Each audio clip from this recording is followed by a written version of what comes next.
بس هو يعني الاول كل سنه اسمك الاول ابراهيم جمعه الدين مسؤول التيار الشعبي بتسوق. كل سنه وكل الاخوه المسيحيين بصحه وسلام وسعاده في عيد الميلاد الجديد. كنا في الكنيسه وبسجل اعتراضي على كلمه السيد المحافظ بذكره ثوره 30 يونيو وتجريفه لثوره 25 يناير. 25 يناير هي الثوره الحقيقيه، هي الدماء اللي نزفت على الاسفلت هي اللي سطرت ثوره 30 يونيو. 30 يونيو هي موجه ثانيه من ثوره 25 يناير، ومن هنا بنسجل اعتراضنا على كلمه السيد المحافظ بتجريفه لثوره 25 يناير.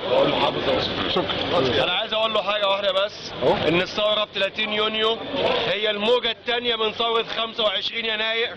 ثوره 25 يناير هي الاصل، ثوره 25 يناير هي اللي خلت فيه 30 يونيو.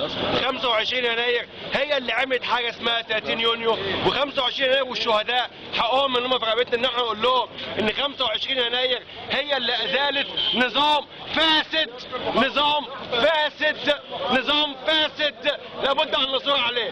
يسقط الحزب الوطني، يسقط الحزب الوطني، يسقط الحزب الوطني.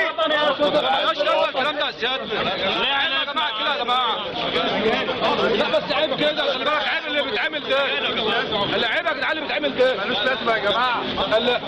ملوش لازمه، كلام فاضي، كلام فاضي، كلام فاضي يا استاذ. خلاص هو يعني الراجل غلط يعني، عيب يعني هو فلول اصلا يحترم 25 يناير. يسقط المحافظ.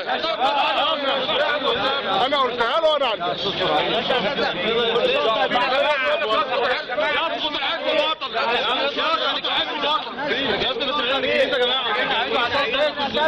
المحافظ مش مسكت